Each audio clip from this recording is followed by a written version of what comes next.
Students, today we have to calculate the electric potential due to the electric dipole.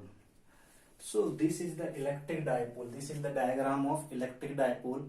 This electric dipole consists of plus Q charge and minus Q charge. Okay, and the distance of two charges is equal to L, and this 2L is called the dipole length. Okay, we can find the electric potential due to the electric dipole in two conditions and on the two position. First position, on the axial position. Axial position means the observation point should be axial of this electric dipole, and we can also find the electric potential due to this electric dipole broadside on position or the equatorial position of this electric dipole.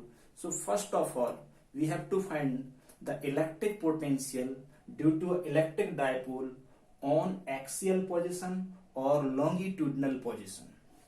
So we know that plus Q charge is a point charge and minus Q charge is also a point charge.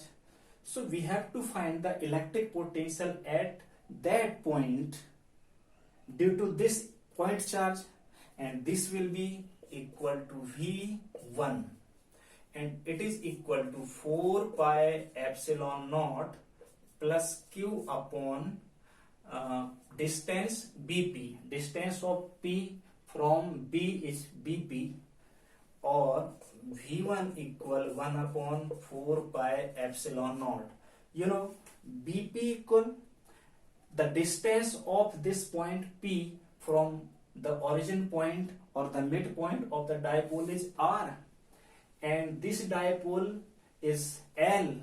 So the this one distance BP will be R minus L. So it will be plus Q upon BP, or V1 will be equal 1 upon 4 pi epsilon naught plus Q means R minus L.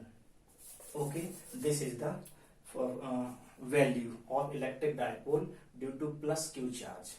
Equation first.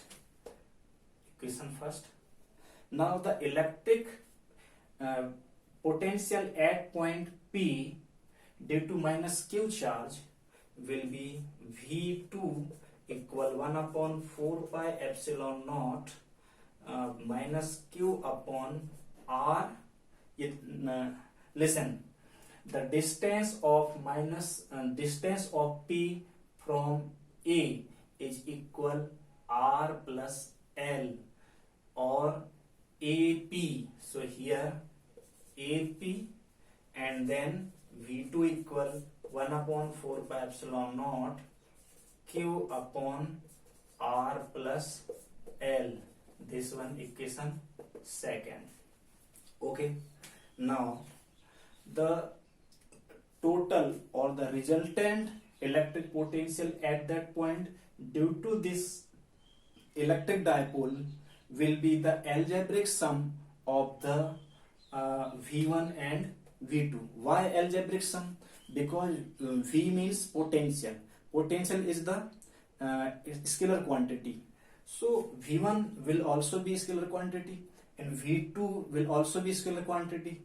That's why the total or the resultant potential will be V1 plus V2. This is the algebraic sum. Now, on putting the value of V1 and V2, V will be equal 1 upon 4 pi epsilon naught plus Q upon R minus L, and plus 1 upon 4 pi epsilon naught V2 equal 1 upon 4 pi epsilon naught Q upon R plus L. Okay, now we can take common Q upon 4 pi epsilon naught. Here 1 upon R minus L will be there, and minus 1 upon R plus L. Okay. Q upon 4 pi epsilon naught.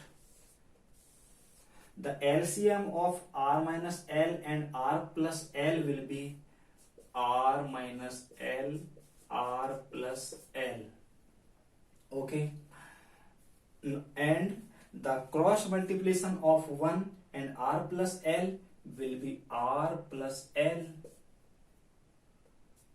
And this is the minus sign. And the cross multiplication of R minus L into 1 equal R minus L. Now the equation will be 4 pi epsilon naught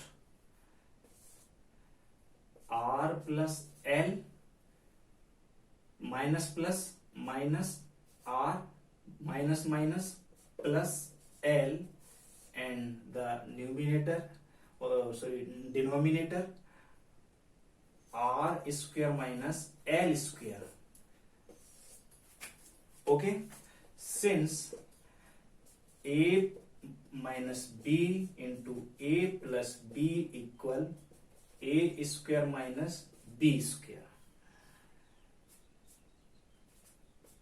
This equation can be written as, in this equation you can see R plus and R minus cancel to each other. So equation will be 4 pi epsilon naught 2L upon R square minus L square.